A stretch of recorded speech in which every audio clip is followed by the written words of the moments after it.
टोला जो मिला है, इसमें भगवान की भक्ति कर लो, समय से रहते, नहीं तो ऐसे ही चली जाएगी। कहते हैं, संत लोग कहते हैं, यूं ही धोखे में गई बीते वो मैया धीरे धीरे, यूं ही धोखे में गई बीते धीरे, यूं ही धोखे में गई बीते वो मैया धीरे धीरे, यूं ही धोखे में गई बीते वो मैया धीरे धीरे, वो मैया धीरे धीरे, वो मैया धीरे धीरे, वो मैया धीरे धीरे, वो मैया धीरे, यूं ही धोखे में गई बीते वो मैया धीरे धीरे, यूं ही धोखे में गई बीते वो मैया धीरे धीरे। हर के सम्मुख जाओगे तो जाम पड़ा दिखाओगे, हर के सम्मुख जाओगे तो जाम पड़ा दिखाओगे। राम नाम देवी तेरो मैया धीरे धीरे, राम नाम देवी तेरो मैया धीरे धीरे, यूं ही धोखे में गई तेरो मैया धीरे धीरे, यूं ही धोखे में गई तेरो मैया धीरे धीरे। एक संत के पास में पारस मणि थी, तो एक दिन दुखी व्यक्ति वो संत के पास जाता है और कहता है, प्रभु मैं बहुत गरीब हूं, बहुत दुखी हूं, लाचार हूं, और मैंने सुना है कि आपके पास में पारस मणि है, और वो पारस मणि क्या काम करती है कि लोहे को टच कर देते हैं तो लोहा भी सोना हो जाता है। तो आपके पास जो पारस मणि है आप मुझे दे दो, मैं अपनी उससे गरीबी दूर कर लूंगा, रईस बन जाऊंगा। तो संत सदगुरुदेव कहते हैं, जिसके भाग्य में नसीब में होता है, प्रारब्ध में होता है, उसको मिल जाता है। तूने ऐसे पिछले जन्म में कोई कर्म करके आया नहीं, अगर इस जन्म में भी तेरे को पारस मणि मिल जाएगी तो तू क्या कर पाएगा? तो भगत कहता है कि महाराज जी बहकाओ मत, आप एक बार देख तो देखो, मैं सोना बना लूंगा और अपनी गरीबी दूर कर दूंगा। संत को दया आ गई। संत दयालु होते हैं, कृपालु होते हैं। संत ने अपने भक्तों से कहा, शिष्यों से कहा, जाओ दे दो उसको।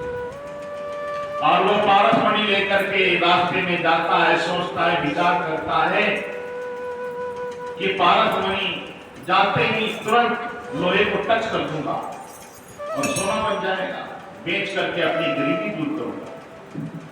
जब घर में जाता है तो संत ने पहले कह रखा था, 7 दिन के लिए तेरे को दिया है, और 7 दिन में अगर नहीं कर पाएगा तो मेरे सेवक जाएंगे और पारस मणि को ले आएंगे। और वो क्या करता है, अपनी लकड़ी के अलमारी में जाके रख देता है, कहता है कि 7 दिन तो बहुत होते हैं, और कितनी भी घंटे में बना लो। और बस उस पारस मणि को रखने के पश्चात भूल जाता है, इस दुनियादारी के चक्कर में फंस जाता है। तो कहते हैं, यूं ही धोखे में गई बीते वो मैया धीरे धीरे, यूं ही धोखे में गई बीते वो मैया धीरे धीरे। संगत में दुख मानो, विष्णु को विष्णु मानो, संगत में दुख मानो, विष्णु को विष्णु मानो, अपने मन में को जीते वो मैया धीरे धीरे, अपने मन में को जीते वो मैया धीरे धीरे। यूं ही धोखे में गई बीते वो मैया धीरे धीरे, यूं ही धोखे में गई बीते वो मैया धीरे धीरे। मन यौवन में दुख मानो, क्यों नाम हरि का बोले, मैं यौवन में क्यों बोले, क्यों नाम हरि का बोले। बातों की जीते हो भैया धीरे धीरे, ये सब है बातों की जीते हो भैया धीरे धीरे, योगी को फिर से कई जीते हो भैया धीरे धीरे, योगी को जीते हो भैया धीरे धीरे। सुख बंधु सुखिया सारे कोई को बजमाले, सुख बंधु सुखिया सारे कोई को बजमाले, ये सब है स्वागत के जीते हो भैया धीरे धीरे, ये सब है स्वागत के जीते हो भैया धीरे धीरे, योगी को के जीते हो भैया धीरे धीरे। अब तक मन की तुम माने, मन जो माने कोई माने, अब तक मन की तुम माने, मन जो माने कोई माने, अब मन करती करती हो भैया धीरे धीरे, अब मन कर्म की करती हो भैया धीरे धीरे, योगी को के जीते हो भैया धीरे धीरे। सतगुरु की वाणी मत करती करती वाणी, सतगुरु की वाणी मत करती करती वाणी, कर दो राम नाम से जीते हो भैया धीरे धीरे, कर दो राम नाम से हो भैया धीरे धीरे, योगी को फिर से जीते हो भैया धीरे धीरे, योगी को फिर से जीते हो भैया धीरे।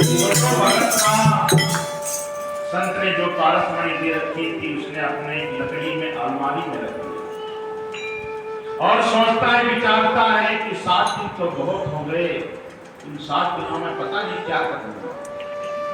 और पहला दिन गया, सोमवार, मंगलवार, बुधवार, वीरवार, शुक्रवार, शनिवार, रविवार, 7 दिन बीत गए। संत के दूत आए और उस पारसमणि को ले लिया और चल पड़े। तो कहता है मैंने कुछ नहीं किया, कुछ नहीं किया, कुछ नहीं किया। अरे क्यों नहीं किया? तेरे को जब 7 दिन के लिए दिया था, 7 दिन में बहुत कुछ कर सकता था।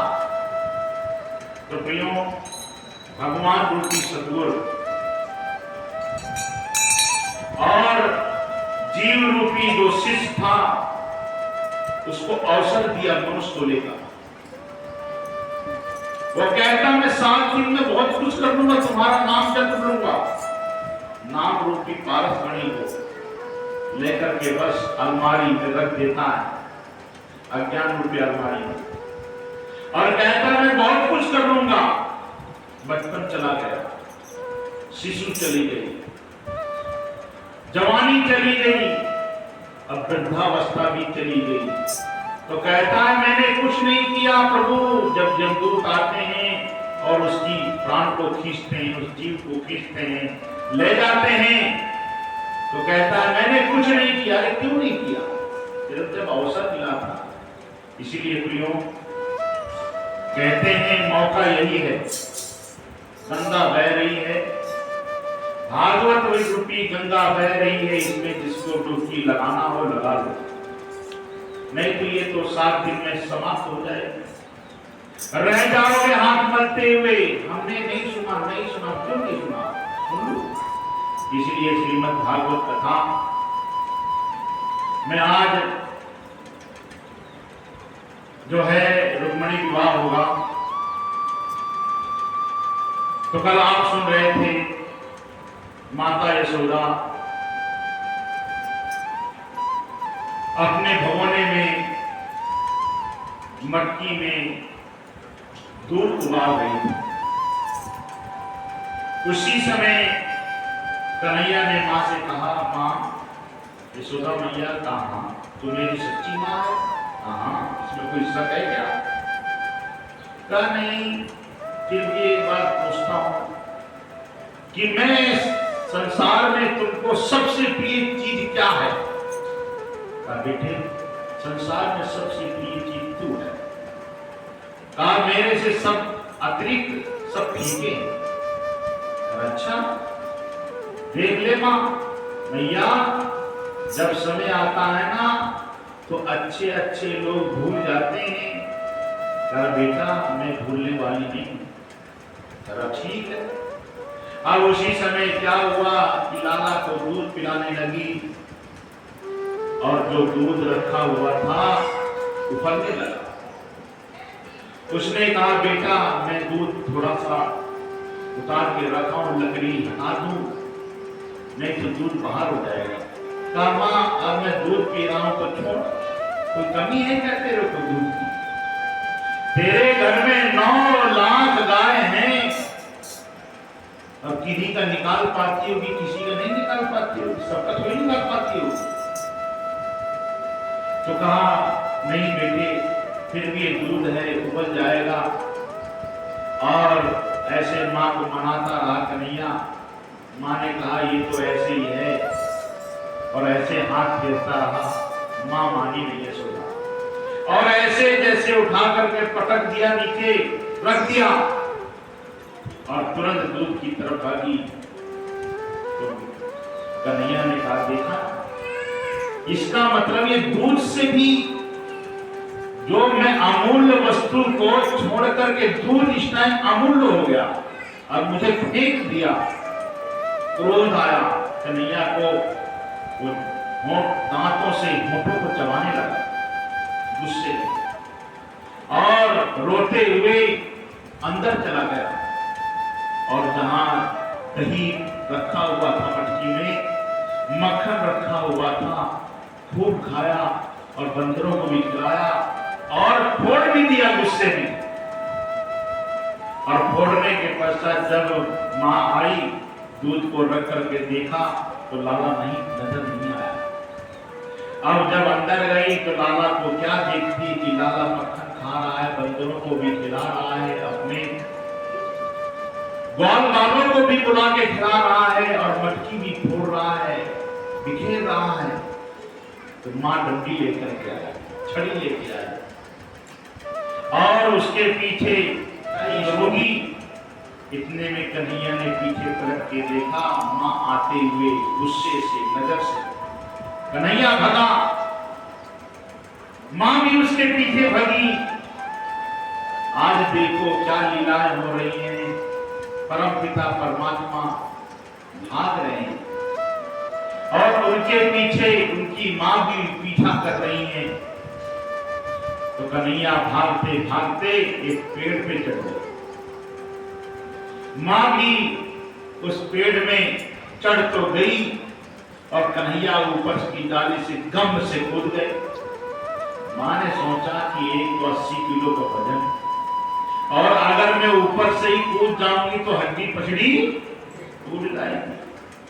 जैसे तैसे वो उतरी। इतने में कन्हैया को 9-2-11 हो गए, और कन्हैया जब 9-2-11 हो गए और माँ जैसे तैसे नीचे उतर के हाथने लगी, थक गई। अब उसने कहा मेरे बस की बात नहीं है, कन्हैया को पकड़ना, बहुत तेज हाथना है। अब आंख बंद करके भगवान से प्रार्थना करने लगी, भगवान ये तेरी माया तू ही ना। अब इतने में कन्हैया को क्या देखती कि मेरी गोद में लेटा हो। अरे कन्हैया, जब तेरों को मेरे गोद में ही शांति मिलती है तो इतना क्यों भागता है? वहां पर संत लोग ऋषि मुनि कहते हैं कि जिस चीज की तुम पीछा करोगे वो चीज भागेगी, और जिस चीज की तुम परवाह नहीं करोगे तो तुम्हारे इर्द गिर्द घूमता है। तो जिसके पीछे कह दूर से दूर रहा,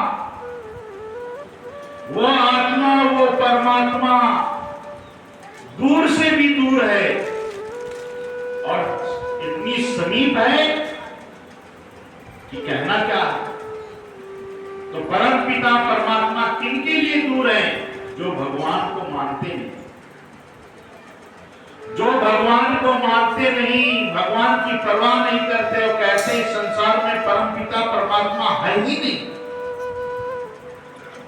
ये भगत था नास्तिक, उसने कहा कि ये भगवान है, इसकी तो 1000 गलती निकाल दूं, जहां देखे इतनी गलती करता रहता है। फिर भी लोग इसको मानते रहते हैं, आरती पूजा करते हैं। अपने घर में पोथी बनवा लिया और एक कलम लिया कि आज इसकी जितनी भी गलतियां होंगी सब नोट करूंगा। भगवान ने कहा देखो, मेरी अच्छाइयां नोट करना चाहिए कि बुराइयां नोट करना चाहिए? कहीं भी जाओ तो वहां हमेशा देखो अच्छाइयां, बुराइयां कभी मत देखो।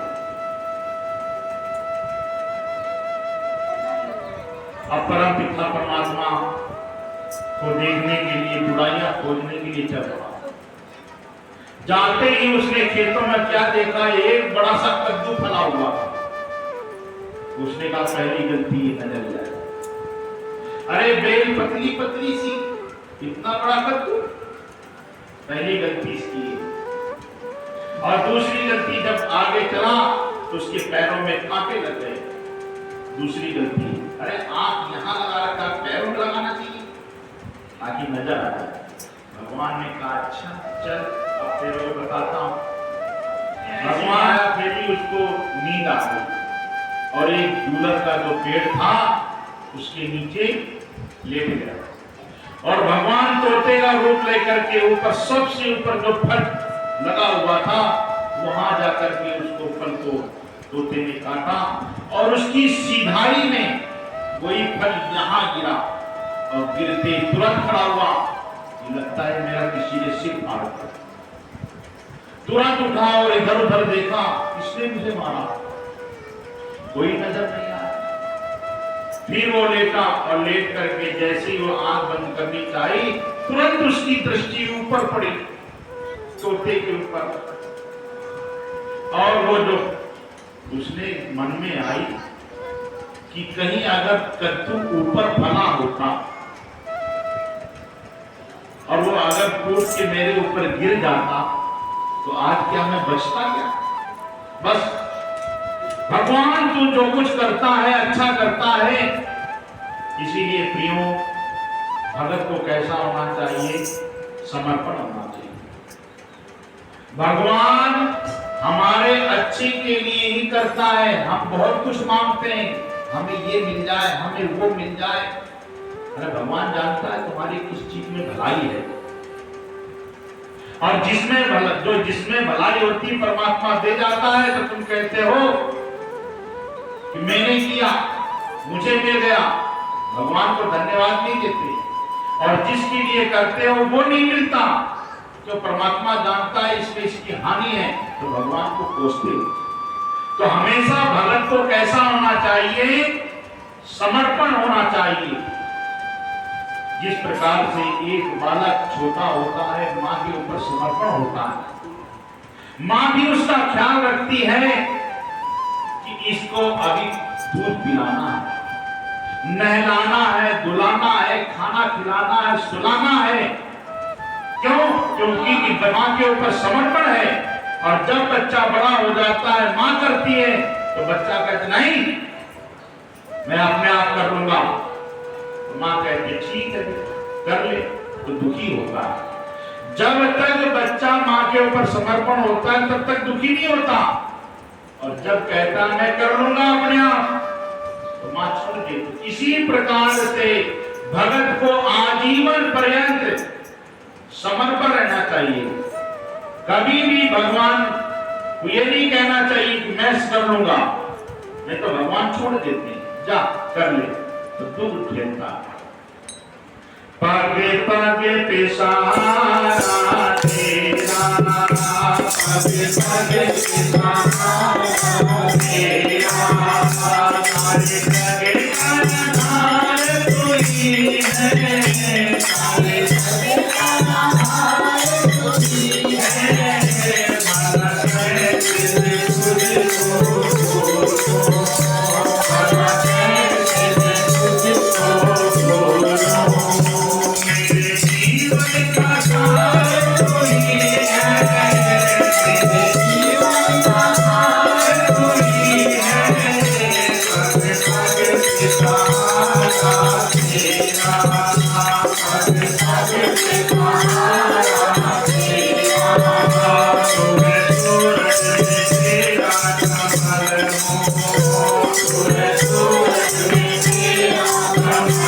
Oh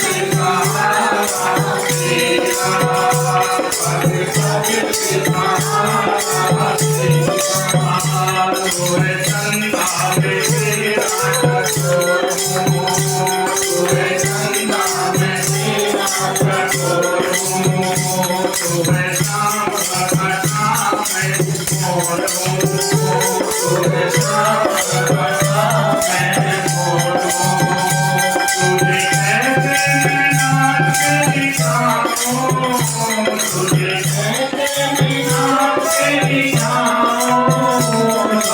सारी रसार तुझी है, सारी रसार तुझी है, पग पग से सहारा तेरा, पग पग से सहारा तेरा, तुझे ज्योति किरण होंगे तेरी, तुझे ज्योति किरण होंगे तेरी, श्याम सुन लो अरज मेरी, श्याम सुन लो अरज मेरी, मेरा सारे मन तुझे अर्पण है, मेरा मन तुझे अर्पण है, मेरे मन का अधिकार तू ही है, मेरे मन का अधिकार तू ही है, पग पग